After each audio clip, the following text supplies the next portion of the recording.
Hello, everybody, and welcome back once more to Anime Yay or Nay. I am TheOutbackAl. I'm Yin&Jung. And I'm CheerandCosplay. I really had to think about who I was for a second. That's unfortunate, but I mean, I guess appropriate to some degree. We've been watching a lot of Batman stuff, and one of the main things that he does struggle with is who is he as a person.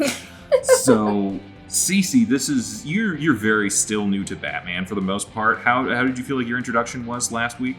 What was last week? Lego Batman? I love Lego Batman. Lego Batman, but I'd also probably include the Batman Ninja stuff and a few of the other things in there. Probably better than where you started.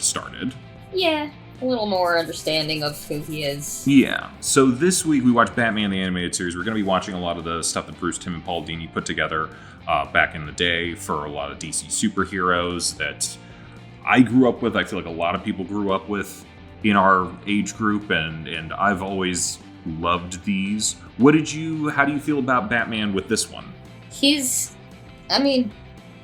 Batman, okay. Bruce seems much more of an extrovert in this than anything else I've seen so far. Yeah, it is interesting because it's like, even you and me were watching and we're like, this is pretty different from a lot of the modern interpretations. Yeah, he's very much a different person when he's Bruce in this one. Yeah. This is obviously your first time watching it. Yin, you've seen this before. Yeah. Did you watch it a lot early on?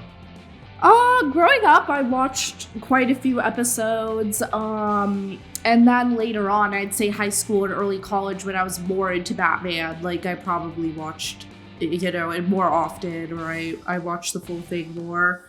But yeah, growing up, I watched some of this too, and it always, to me, felt like the standard for Batman, or it's what a lot of people think of when they think of Batman, like they think of this type of Batman. Even if they aren't specifically thinking of the animated series, I think it really started a lot of the tropes that we think of with Batman, or like really, I don't know, made us look at some of the villains differently, like Mr. Freeze, or they added Harley Quinn in a lot of the ways we think of Joker. I don't know, I feel like it was a lot of the inception of the way we think of a lot of characters in Gotham. So yeah. I think it really did a lot for the Batman franchise in general. And like I said, I think a lot of people still to this day think of it as a standard for Batman. Oh yeah, I think most people say that they hear Kevin Conroy's voice anytime they read a Batman comic. Yeah. So this was my first Batman, which is very good because I've heard occasionally that the first version of a piece of media or a franchise that you see is going to be the one that you like the most, usually. Because the first Batman movie I think I saw was Batman and Robin. Oh no. Because it was so bizarrely, like, not kid-friendly, but parents thought that it was kid-friendly for how colorful and goofy it was. You know, it's weird. I don't specifically remember what my first Batman was, but I feel like it might have been this one. This one definitely is for me. I, to this day, have, like, a Pavlovian response to the start of this theme song. Yeah. Because, like, it was, this show is as old as me, so I obviously wasn't watching it when it came out, but I do remember watching reruns on whenever it was syndicated to, like, WB and especially Cartoon Network. And when they had it on there, whatever was on Cartoon Network, like, a bunch of crazy stuff back in the 90s and whatnot, it was really great, and it was off-the-wall stuff, and me and my brother would watch it. We'd be very, like, hyped up on whatever, Powerpuff Girls, Johnny Bravo, all that sort of stuff. But then as soon as the Batman theme song started, we were like, all right, sit down, shut up, it's Batman. Yeah. Is it crazy that my first Batman might have been Scooby-Doo meets Batman? That would have been Adam West. That's not a bad That may have been my first Batman if I really had to think about it. Actually, I am wondering, because that was Hanna-Barbera. Did Adam West do the Hanna-Barbera, or did they just get Burt Ward back? No, Burt Ward was not him. You know what's interesting? I think Robin from the Hanna-Barbera Justice Friends, that was also Shaggy's voice actor. What's his name? Casey Kasem. Yeah. So. I was a big Scooby person as a child, so. Yeah. We watched a whole bunch of these because I wanted to give everybody it's really unfortunate that this was like, we're recording this like the weekend after a holiday and everyone's kind of like all over the place doing a couple different things. So we weren't able to get everybody for this. Very unfortunate for that. But it happens sometimes when you plan these things for the end of the year. So, Cece, I'm going to be coming to you a lot because I want to know, like, what someone who hasn't seen this before, what you were feeling with some of these. You were not expecting a spotlight today, did you? No, I was not. I'll try to be a little more pointed, I guess. What do you think of Two-Face? Okay, so I've been familiar with a lot of the villains in general. Mm-hmm. Like, I know their names. I can pick out their costume. I don't think I knew that Harvey Dent had a disorder of some kind. I think that Is it multiple personalities? Is that just in this one? I do think it was kind of something that they put into this version. Yeah. He obviously, like, the stuff that happened with his face and that is kind of like what sort of takes him over the edge a little bit and like causes like a mental break. But like, I don't know. I think varying versions do have some sort of thing, but I don't know that it was like as pronounced as maybe this one that kind of focused in on him was. I'm trying to think, like, as far as comics goes, there's The Long Halloween, which is a big Two-Face story with like his origin and stuff. But I don't think they go a lot into if he had like a personality disorder or whether it was just like, okay, he was kind of pushed kind of far because he lives in Gotham. It's like, I feel like he has a lot of different origins throughout. And I'm trying to think if there's a standard origin for Harvey Dent the way there is for like Batman or, you know, I mean, a lot of the villains, I feel like their origin changes. Like Joker, who knows his origin, you know? Well, I mean, that's part of the charm, I think. Yeah, but I feel like every story does Dent a little bit differently. I don't know. Like, did it in the original comics have something to do with his wife or? Well, that's what I'm remembering The Long Halloween. Because there was also the, what was it, the 22 Killer or something? That was a thing, and there was like a thing, was it his wife, was it him, was it Calendar Man? There was a whole lot of things going on in there. Yeah, I'm trying to fact check myself to see what maybe the original story was for Two-Face, but maybe I have to give the New 52. I mean, there have been a lot of reinterpretations. Yeah. I know Mr. Freeze also had a thing in the New 52 that I didn't entirely love, how they recontextualized his relationship with Nora in that. I feel like in New 52, I feel like Dent and his wife were like kidnapped and his wife was killed and then he became Two-Face or something like that. But I feel like that was just New 52. That's probably, I remember her surviving Long Halloween. Yeah. Yeah, he usually gets the acid to the face. I mean, that's like the thing that almost always is the same is he gets the acid to the face. Yeah. Oh, except in the Adam West animated sequel where they absorb all the evil from Riddler, Joker, Penguin, and there was a fourth guy there. They absorb their evil to try to suck it out of them, Clockwork Orange style, and then he gets blasted and half of his body is turned evil. That's a whole it was a very different thing. You fact check me on this. I feel like Two-Face existed after the Adam West show. He doesn't feel like an Adam West-y type villain as much. What do you mean by that? Like, he might have come out in the comics after the 60s. Unless I'm crazy. No, his first appearance was like in the early stuff. Like, really? 40s, 50s. Okay, I'm wrong then. But he wasn't ever in Adam West? No, I don't think so. That was why they made a thing about him in the animated movie. I guess they just didn't like him because he was in the original comics. Okay, well, there you go. I mean, I feel like I mainly remember him from like Tim Drake's origin and some stuff like that. But yeah, so we covered one of the Two-Face episodes, the part 1 and 2 that was in there. We also covered, like, I should just go over what we watched. I started with The Grey Ghost because I had to include Adam West and Batman and all that. We watched Christmas with the Joker because you told me, well, we need a Christmas episode. Yeah. It's going to be December. So Christmas with the Joker, and Robin was there, so that was nice. We watched Heart of Ice, the Mr. Freeze episode where they did a lot with him. Harley and Ivy, because we needed a Harley episode, we needed something with Ivy, and it's like, they're so iconic together. We have to we have to get where it started. Them. They're so cute. Then I think we did Two-Face, his first episode, A Bullet for Bullock, because I wanted to hit some of the stuff that, like, the cops and, like, the rest of Gotham outside of the regular supervillains and stuff like that. There is a larger story with, not a story, but like a larger world that exists in Gotham in this show. There was Feet of Clay, the second part where he actually becomes Clayface. Zatanna. Yeah, Zatanna. Because I know you're a fan, and also it was one of the few episodes where they brought in a separate hero that was actually like from the comics. Yeah, I love Zatanna, but I was surprised by a few things. Yeah, and then the last one was Almost Got Him, which I think on IMDb is rated the highest episode of all of them. It's a good episode, yeah. Yeah, it's so good. It's 5 episodes in one. Yeah. So, Cece, out the gate, which one of these do you think was your favorite? I liked Zatanna. Mm-hmm. I liked Harley and Ivy, except I feel like I don't know if that was the way to do the whole women empowering thing, because they are villains and they do have to pay for what they did. Yeah, but still. But they are cute. I like them together. I do like that immediately out the gate, as soon as they start hanging out, they're like, how are we gonna hang out at home? Dress shirts, no pants. Yeah. Yeah. They're just immediately very gay. Yeah.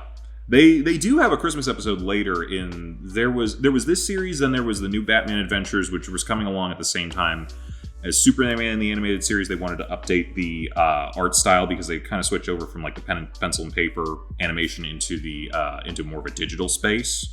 So they had to update a lot of the designs and stuff. And Holiday Nights, which is an anthology a little bit, also includes Clayface, weirdly enough. There is an episode where Harley and Ivy are sharing an apartment together at Christmas. Because of course they are.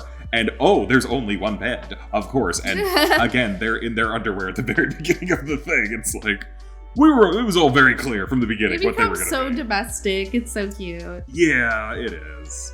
And then they hypnotize Bruce Wayne into buying them a bunch of stuff for Christmas. So, irony of ironies. Just girly things. Yeah, exactly. I like there's just one scene where he's like carrying all these boxes of stuff for them, and then Harley just looks and she's like, look, pianos. They're fantastic. But yeah, Batman always there's always the argument, who has the better rogues gallery, Spider-Man or Batman? At least in the DC universe, Batman's got the best rogues gallery. Yeah. And they're amazing here. Just wonderful. Yeah. I feel like Batman the Animated Series is definitely some of the best of, like, the Rogues Gallery. Like, it does a good job of, like, all the intros and things like that. Yeah. I mean, what hasn't been said about Mark Hamill's Joker? Yeah. He's both hilarious and kind of terrifying at the same time, in equal measure. We should talk about Mr. Freeze, because Heart of Ice redefined the character entirely. Cece, you probably don't know very much about him, but back in the day, he was a joke character. He was a German scientist who, the origin is somewhat the same. He was working on cryogenics and ice type stuff. He blasted himself with ice thing and, has to live in this like sub-zero environment. So he's got a suit and he's got a freeze gun, but he's just a silly villain. And the team with Batman the Animated Series, they were like, no, we can do better than that. And they made him almost like this Shakespearean tragedy with these soliloquies and all this other sort of stuff. And every single version of Mr. Freeze from that point onward, whether or not he has a minor in Shakespeare, always includes this tragic backstory of his wife dying and this horrible thing and all this sort of stuff. Like, even Batman and Robin, which came out like 5 years after this, they were like, and Arnold Schwarzenegger is playing the goofiest Mr. Freeze. Even they were like, no, it's too good. We have to include like this one scene with him like carving a little icicle into his wife and then just like staring at it with this like, honestly, best scene in the movie. If I'm being real. But yeah, they did that, and it's a great episode. Oh yeah, wonderful. Like, I'm trying to think, like, as far as animation goes, like, I look at that one with some of the stuff that they do with like the ice. The thing with him kicking off the fire hydrant and blasting himself up on the ice thing, I'm trying to think of who else in the 90s was making stuff that like dynamic and interesting animation wise. Yeah. And then you look at the Clayface episode with him transforming and all that sort of stuff. I'm like, this was... We don't think of it now, but it was really innovative for the time, I think. Yeah. When Clayface was transforming, like, out of control, Kozi looked up from her game and was like, what is going on that screen? It sounds so gross. Oh, it is. It's kind of like... It's kind of body horror a little bit. Yeah. A little bit. They have a couple... I know there was, like, a werewolf episode... At one point, I know there was... Man-Bat has at least 2 episodes, including the very first produced episode on Leather Wings, where there's a whole transformation sequence of him turning into a giant bat person. So they were doing a lot of stuff that was kind of like, wow, we're really pushing the envelope on a lot of this stuff. Mm-hmm. Just to go back to Jack Frost for a second. Mr. Freeze, first off, what? He is a doctor. Why has no one ever called him Dr. Freeze? Huh. I guess Mr. Freeze maybe rolls off the tongue a little bit. I don't know. He went to medical school.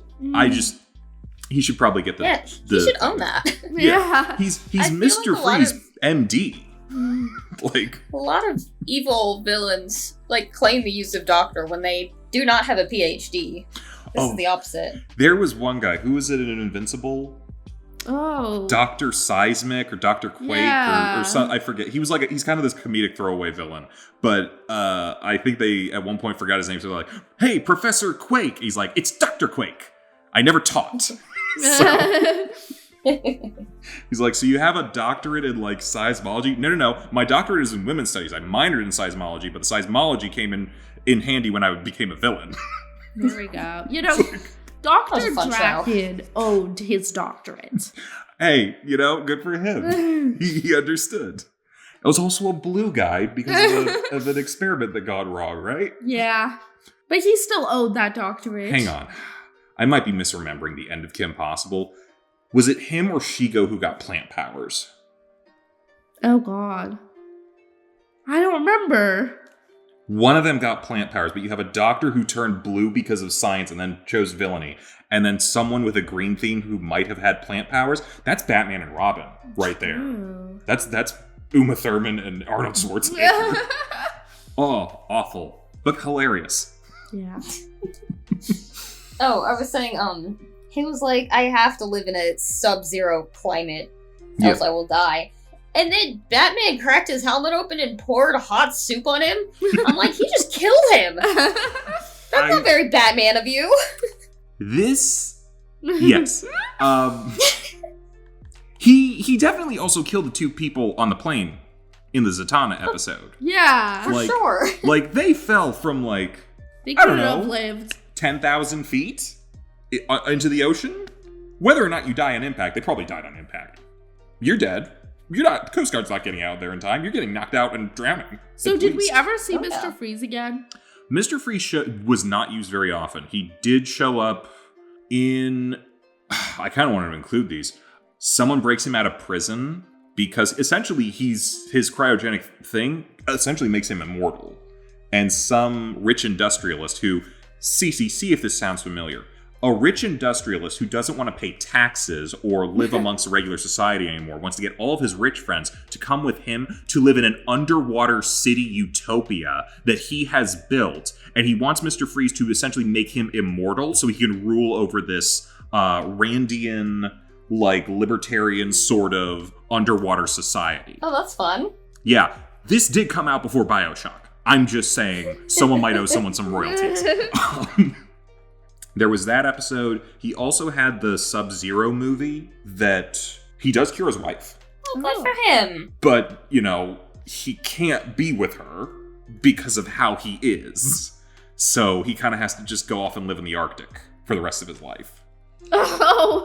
And then he comes back in the new Batman Adventures and he's a full-on nihilist who's just like, you know what? I don't feel anything. Everything hurts. And so I'm going to make everybody else hurt. What happened to his wife? She went off and married someone else. Oh my God! She moved on. She had to move on. Her husband is essentially dead. That's almost worse. She can't acclimate to the cold. Yeah. Wow. He deserves better. He's also in Batman Beyond. Again, he's immortal. So. Wow. He's got whole you think he starts with tragedy? His entire life is just layer upon layer of tragedy. I felt kind of really bad for him now. Yeah. Look, when we get to Batman Beyond, I'm pretty sure I'm going to include the Mr. Freeze episode. So. I'm trying to think. He's probably the most tragic character, but there was a number of other characters that I feel like probably were not one-off jokes, but a lot of them would kind of be considered jokey characters that were given really serious consideration and time for their episodes. I don't know specifically if I used any others because I feel like most of the other ones that we put in here were yeah, let's hit some of the big villains. Two-Face, Joker a couple of times, stuff like that. Great Ghost, I always have a fun time with. One, because it's two Batman for the price of one. Before that was a thing. Mm-hmm. Nowadays, that sort of episode is, well, you have to have this episode. But yeah, I do like that the guy who owns the video store and the villain at the end of it are the creators of the show. Oh. Yeah. The guy who owns the video store is based on, I don't know if he's voiced by, but he's at least based on Paul Dini. And the toy owner is Bruce Timm. So, fun little, they got to match wits with Batman. To Batman. So, pretty fun. I'm trying to think what else I want to specifically talk about here. Like, Zatanna's fun because I'm also a Zatanna fan. I feel like they did not utilize her as much as they should have when they got to Justice League. Because I just feel like she didn't have any actual powers, which she normally does. She does in Justice League. So there's good. that. But she also only gets one episode. Aww. Which sucks, because it could have been fun to follow some magic. They never stuff. made a Justice League Dark series, did they? But they made a movie. They did make a movie, yeah. I guess she got some stuff in Young Justice. Yeah. But again, she kind of shows up before a time skip, and then she's not really relevant most of the time. Yeah. I really like Young Justice, but they got an issue of like, we can't just stick with one story at one time period. Yeah, it was just like they decided to throw like so many characters into the mixture that it's just like they couldn't properly focus on any one character. Because they just really wanted to showcase every character that DC has ever had. Yeah, I don't know if that was a mandate or what, but I have no clue, yeah. But it didn't work out well for them. But like, there are great parts of Young Justice, and then there are parts where it really falls flat. But this isn't a Young Justice episode. I could go on forever about it. We can cover that at another time. Cece, do you have a question? You just posted a picture in the chat. Do you want to know about this? Oh no, I just remembered I've seen this before and thought it was funny. Yeah, I remember that too. This is the updated style that they had whenever they were doing the New Adventures of Batman and Robin, which included Tim Drake. They completely skipped over Jason Todd because they just did not want to deal with that. Though that being said, I think Tim Drake's costume is Jason Todd's, like, all red and black one. But Wait, what do you mean? Look up New Adventures of Batman and Robin. Tim Drake looks like he's dressed as Jason Todd. Let me see. Yeah. But yeah, no. Wait, does he have pants? Because then he's Tim Drake. Okay, all of them have pants. Even this Robin, who is Dick Grayson, had pants in the... It was also Christmas. It was winter. It'd be weird if he didn't. That's what I said. I was like, oh, they gave him pants. Yeah. They didn't give him sleeves, though. He's out there in his short sleeves and it's snowing. Actually, believe it or not, he wears a nude bodysuit underneath. I buy it. You know what? He's from the apparently the Joker's wearing kitten heels. Oh, yeah, he does. That is hilarious. But yeah. What did you think of this version of the Joker? I feel like you're mostly familiar with what? Jared Leto? Yeah. I think this is far closer to what the comics kind of prefer to make their Joker out to be. At least back in the day. Yeah, this is a good Joker. This is like top tier Joker. Yeah, he's fun. He's kind of like a Freakazoid. Yeah, a little bit. Eric Radomski, who was involved with Freakazoid, also directed some of these episodes, including the Almost Got Him one that we watched at the end. I'm confused. He looks like Tim Drake to me. Is that not the Jason Todd-esque costume? Or am I misremembering? You mean his some original costume? Yeah, I don't know. Jason Todd's original costume looked like Dick's, except with some sleeves. Okay. I mean, he's got the little thingy, but I think, did Dick have this too? I just always thought that Tim Drake included the green, and I thought that Jason didn't. Oh no, Jason had the green too. Okay. Well, you do know the comic book history a lot better than I do, so. But I think we can all understand why they wanted to skip over Jason for this one. It's a lot. Jason's a lot.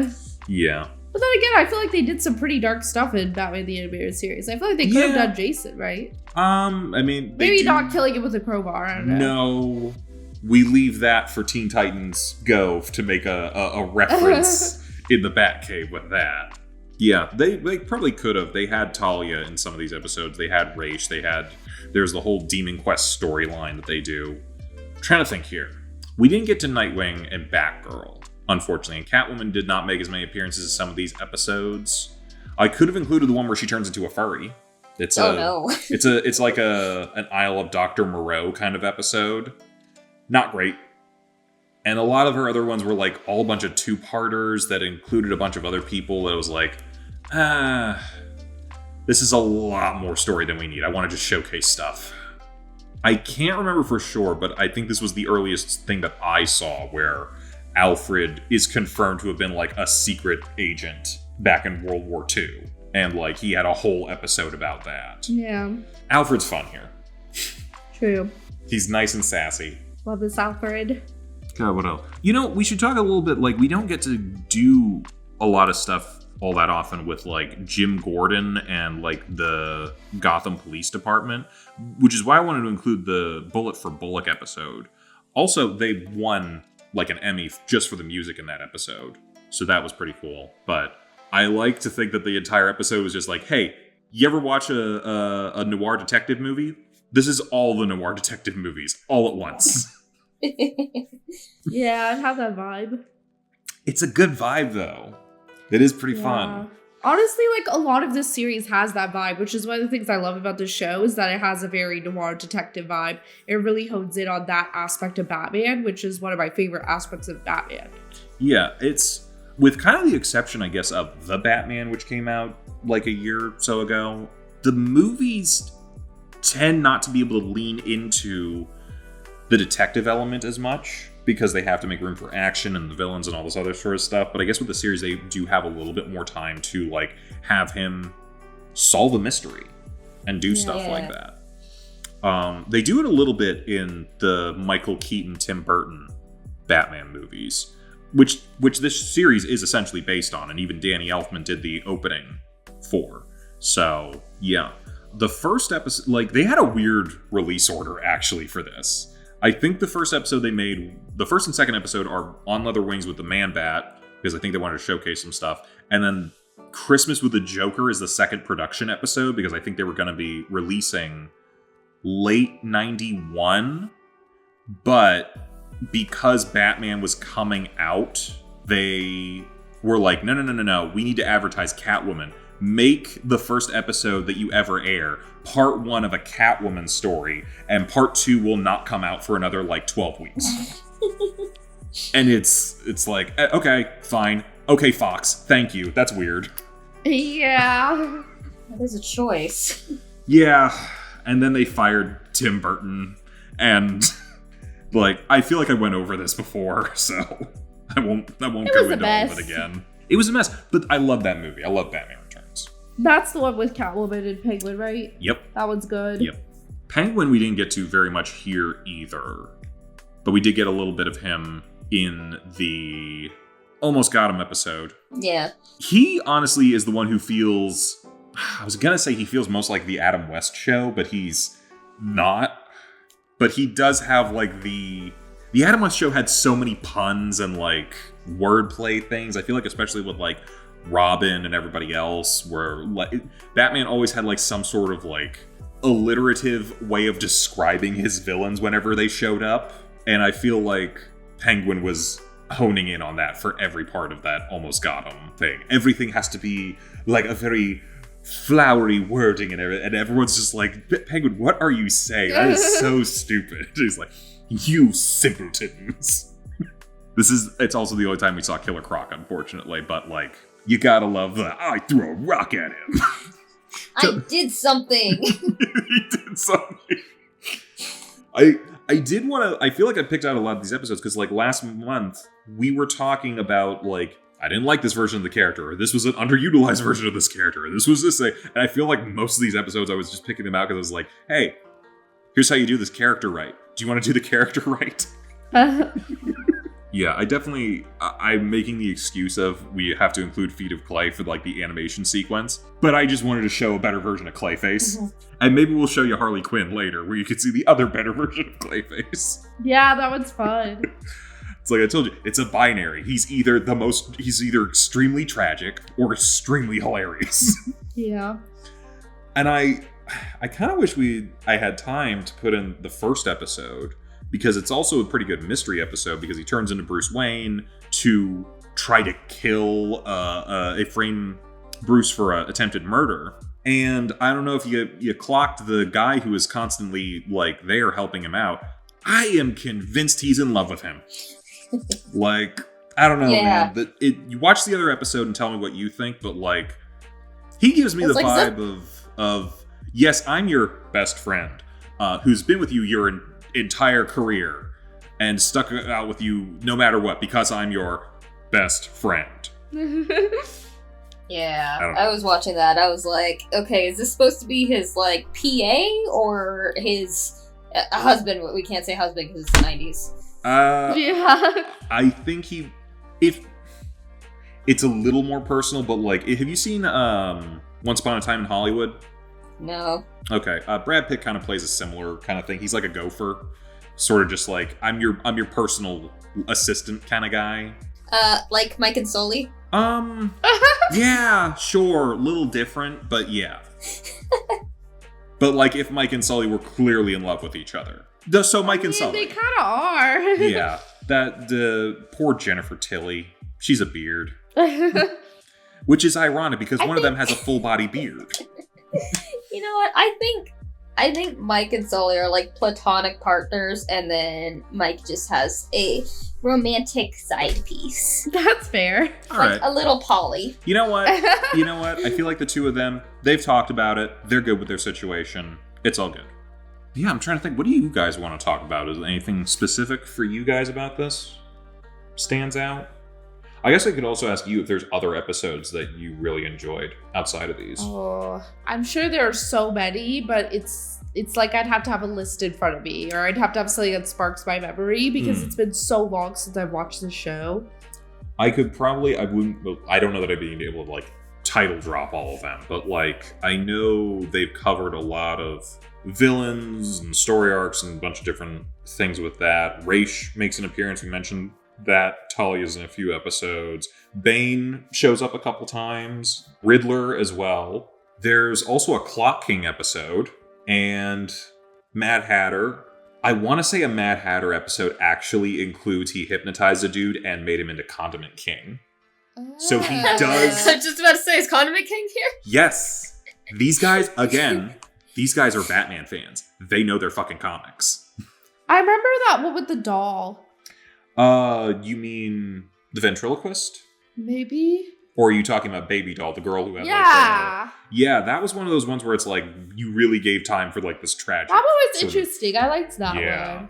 Yeah. Is that the one Kozi was bringing up? I think so. Yeah, I didn't include that one. It was a much later episode, but it is really good. So I would recommend that one if you want to check out some more of these. Would you want to check out some more of these?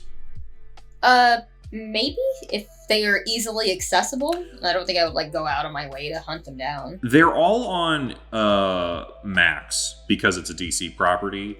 But I'm gonna be honest, it's over 30 years old at this point. They're out there. I found them. They're out there.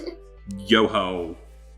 Yeah, so there's that. Killer Croc gets some stuff. Scarecrow has a few episodes here and there. Scarecrow actually got a really good redesign whenever they redid the stuff. Batgirl gets some episodes later on. Bruce Timm always has some weird thing between Batman and Batgirl. He's just a huge fan of that ship. Okay. And I had to bring it up. Okay, so at the very least, not in this set of series. I think the worst it got... It wasn't implied at all? Let me get there. So for the first, I think it was 85 episodes, it was this series animated in this style. Batgirl definitely admires Batman. They don't work together a lot. Or at all, really. Except for, I think the Shadow of the Bat 2-part episode. But that's more about her just becoming Batgirl because Batman is taken out of commission. And so is Robin, and her dad is in trouble. There's also the very last episode of the series, I think it's called Batgirl Rising or something like that. It's about her, she's in college, and she does have a dream where Batman is interested in her, but it's it kind of comes across more this is just a young girl fantasy. This is not But it's Bruce Timm, so we know what's going on. It is implied later. Okay, first off, Nightwing leaves, or Robin leaves and becomes Nightwing because of a falling out with Batman. And part of it is a you don't trust me as a partner kind of situation. And part of it is also, oh, my girlfriend Barbara Gordon is Batgirl. She didn't tell me. Bruce knew. And Barbara also knew about Bruce being Batman. Now, it's somewhat implied other things, but it's never said, so I'm willing to be like, no. Didn't he write connecting comics that kind of... I'm getting there. Okay. Then there's the 2003 Mystery of the Batwoman movie, where Barbara calls Bruce because she's out of town for college. I don't fucking know. And it's kind of implying like some kind of like, hey, is there like a new Batgirl in town? I thought like we had something special. And Bruce is very much like, hey, sorry, I'm going through a tunnel where I can't hear you. And it's like, oh, what the fuck?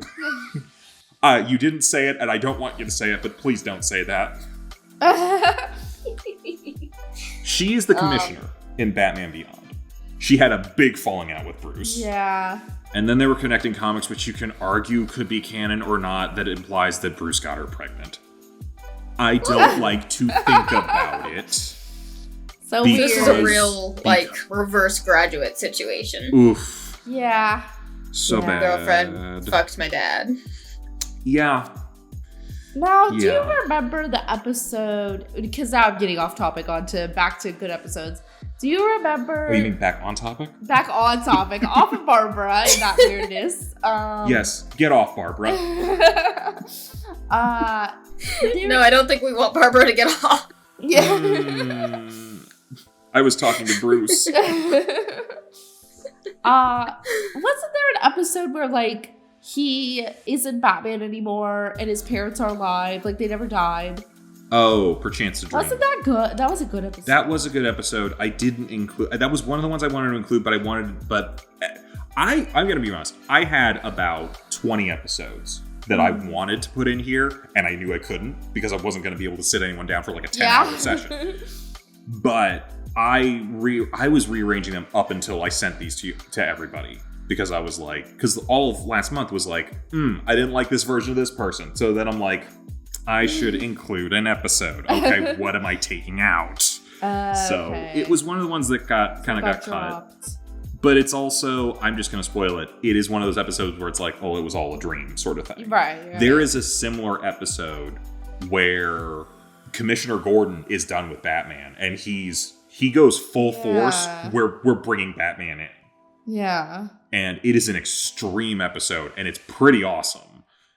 But it's another one of those, well, it was all a dream.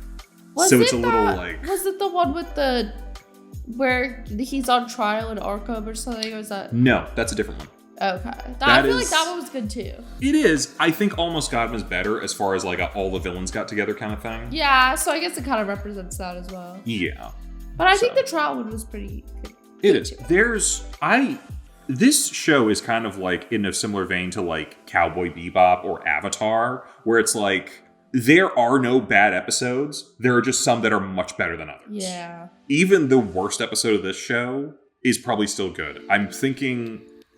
I can't off the top of my head... the worst episode? I can't off the top of my head think of what the worst episode would be or like what the rating would be on IMDb and stuff like that. You can check. I think probably one of the lower ones would probably be there's like one where... It's like a Oliver Twist situation or something. It's like the Sewer King. I have no idea. But it's like some dude is just down the sewers with a bunch of homeless kids, like telling them to rob people. That's the next to last episode on IMDb. What's it called? Can you guess the last one? What was this one called? It's called The Underdwellers. The Underdweller. Okay. Can you guess the worst episode according to IMDb? Okay. If that's not I'm going to say this. I think that was the most boring episode. Okay. Still not a bad episode. If that's not the lowest rated, it's probably one where it's like an important villain that they probably got wrong or did a bad job with. What do you think? Oh, you're really making me like really think about this. This is tough. Because like there are some, it's like 85 episodes. Like there's some where it's like, okay, The Great Divide is the worst episode of Avatar. Mm-hmm. Easy answers. Boogie Woogie Feng Shui, worst episode of Cowboy Bebop. Still good, but it's like, no, Knock on Heaven's Door is so much better. It's like it's just like you're in different leagues. Do you want me to tell you? Tell me, I don't know. It's I've Got Batman in My Basement. Oh, that is a kind of sucky one. I don't even remember that one. That episode is a Penguin episode, barely. Batman tries to stop Penguin from some sort of like heist or something, but he gets beaten badly for whatever reason. He ends up, some kid just like finds him unconscious and drags him into his basement and has to like nurse him back to health. Drags Batman? Yeah, him and his friends drag Batman into the basement. It feels like Stranger Things. A little bit, but not in a good way. And then the Penguin is trying to find Batman in this neighborhood and like kill him because they found the Batmobile. He's somewhere around here. And the kids are like have to Home Alone the Penguin. Oh, what? And I think I'm right about what I was saying. Well, it has to be an episode where it's like, this is just dumb. And like a bad representation of the characters. It's like, Penguin's kind of a fucking criminal genius. He's getting Home Aloned by a bunch of kids. And by the way, Batman's out of commission for the entire episode. So that's probably in it. Like, there's been other episodes where sometimes that happened. I know there was a later episode, I think I forget if it was in the later, like, New Adventures of Batman, but there was, like, they had a Jonah Hex episode. Mm-hmm. And it's a flashback because Ra's al Ghul is in town and they're trying to figure out why. And it has something to do with a story about Jonah Hex back in, like, the 1800s stopping, like, a railroad company from doing something evil. One of Raish's kids was running the show back in the 1800s, and they reveal later, like, oh yeah, my son is still alive. He's 120, and he's an invalid. Mm. So it's like, yeah. So I think it was kind of excuse. I think they were maybe trying to be like, could we get a Jonah Hex show? That could be cool. Mm-hmm. They didn't. He does make an appearance in Justice League, though, so that's pretty cool. Mm. Everyone gets an appearance in Justice League, though. So, have we lost you, Cece? A little. Okay. I don't know what's going on. How did the Batman in my basement sound? Like a really bad but fun movie from the, 70s. Honestly, yeah, that's kind of it. It is, yeah. I can say objectively speaking, that's probably the worst episode. Okay, because so it makes the Penguin look like a clown and not like the Joker. It takes Batman out of most of the episode. And we're following a couple of kids that we don't give a shit about. Yeah. So. Doesn't sound great. I don't even remember it, so that says I was not crazy about it.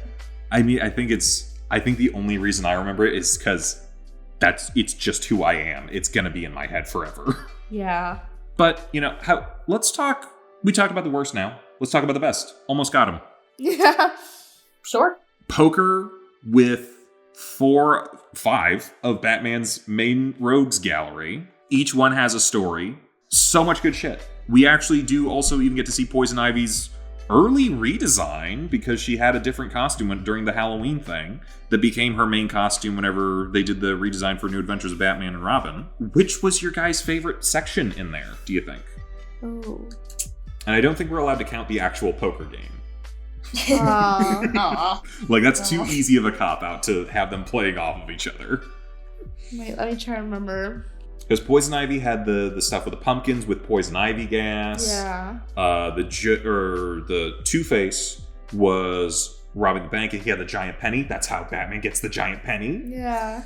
Penguin had the Aviary of Doom. Croc had the Big Rock. And Joker had the... it's interesting, because we saw Joker 2 when it came out. And of course, there's a thing about murder on a late night show. Right. And I'm like, that is always a thing for Joker, isn't it? Murder on a late night show, and then plus the Catwoman element. Yeah, it was very classic Joker, which is why I'm kind of gravitating towards it. But I like the Two-Face penny thing too. Yeah. I did like the Joker one. I liked the style of that. Yeah. How do you feel about Christmas with the Joker? Again, let's take over the airwaves and televise my mayhem. To be fair, very silly. Jack Nicholson did that a lot in that movie. So, it's very on brand still. I think we talked a little bit about each of the episodes. How did you like Adam West not in a Family Guy role? Or a Fairly Odd Parents role? That one.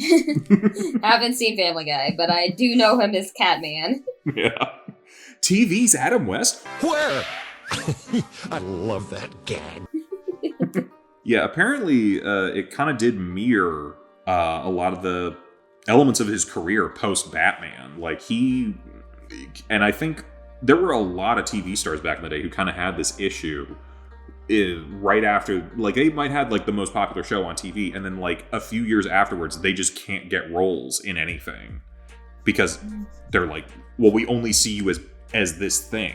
I know, like, even like Leonard Nimoy, William Shatner, they had like some issues getting roles after Star Trek, and I know Batman. I think Adam West was actually like had to have that bat suit to like go to like used car lots to get money and like just run around in the costume and stuff like that. And it wasn't until like he started getting these voice roles playing himself that he started to actually like really start to make money again, which is like kind of sad. Yeah, it's sad, but it's also like, you know what? Eventually all the fans that you made back in the 60s, they started becoming the creators, and they were like, you know what? We're pulling you back because you're amazing and everyone needs to see you be amazing. So I can't remember. I think this might have come before, but I know he also played TV's Adam West in an episode of Johnny Bravo. And then there might have been a few others before, like right before he got the Family Guy role, which he kind of rode out till the end, essentially. Yeah. I'm trying to think of like, because there were like a lot of good actors. Like there was even like some actors who were like, no, you're a movie actor. What are you doing on this? And they were like, I think back in the day, they were like, no, this is a really cool show. This is really awesome. We should like come and do this and like have a role. And like, Cece, this might be lost on you, but the mob boss, Rupert Thorne, who was Ron Weasley. Sorry? Ron Weasley? No, for the Two-Face episode? Rupert Grint. That is what I'm getting at. Yeah, that's the dean from Animal House, who was like a big actor back in the day. And in the Clayface episode, it seems to be all the like crime bosses who are like some of the big, like random people. What was his name? Who was Carl from Up? Ed Asner? Ooh, I don't know. I don't remember. You know who Carl from Up is. Yeah, I know who you're talking about. Carl. He's the guy who made Clayface. So, and of course, Ron Perlman being Clayface didn't hurt. Yeah, a lot of good people on this. I still think Arlene Sorkin might be the best Harley Quinn. She invented the character. Yeah. So, but... Fair. Yeah. Other versions are okay, but nothing really beats the original. Well, you guys got any other things you want to talk about this show? You know, things? Cece, do you have any questions for us? Is that so many or so little? A little bit of both. I am so unaware of what's going on, I don't think I have the capacity to form questions. Did you get what was going on in the episodes, though? Yeah. Okay. That's good. I think I am okay. I say this like a lot of weeks, but it's like I do want to go back and watch every episode. And I know I don't have the time to do it. It's a shame of it. But yeah, because we got a couple other shows that we're going to be watching this week. You know what? Let's just... Is anyone here not a full yay? Yeah, I'd give it a yay. It's a yay. I think even Envy, not able to make it, but definitely told me, yeah, it's a full yay. So, yeah. I don't know. I'm not sure if I've ever met someone who's like actually watched the show who wasn't like, this was awesome. So, yeah. The gold standard for Batman. Anyway, let's see what they can do with some of their other properties as we move throughout the month. And next week, let's tackle one of the other big superheroes from DC, Superman the animated series. This again, they did Batman, so let's do the next one. Cece, we talked a lot about Batman. What do you know about Superman? Okay, I know he actually has powers. He's not just rich. Right. He is far from rich. He grew up on a farm. Okay, covering your basics. He works at a newspaper. Yes. That's mostly it. Do you know who his... It's like the basin. Do you know who his nemesis is? Oh boy. No. Well, we'll see if you can recognize anyone. I can't pull them off the top of my head, but there's a chance that if they show up, it'd be like, oh, okay, I am aware this person exists. Okay, just think. Top of the head. What goes on the top of the head, but maybe is not there for this person? A toupee? Close. I mean, when it was Gene Hackman, yes. Lex Luthor, he's bald. Oh, yes, I do know that. Okay. Yeah, well, this is also, I feel like this is also one of the definitive versions of these characters for next week, so I'm going to be interested to see what you guys think about them, and I guess if anyone else can join us next week, what they think about them. So, come back for that, and a lot of the other DC Animated Universe stuff that we're going to be watching for the rest of the year. Sounds like a lot, but it isn't. We'll see you then. Bye-bye. Bye. Hey, thanks for watching, and if you haven't already, be sure to subscribe and ring the bell icon for notifications. If you enjoyed this video, give us a like, and if you haven't already, check out some of our previous episodes, our daily gaming videos, or our parody series Madoka Magically Abridged. See you next time!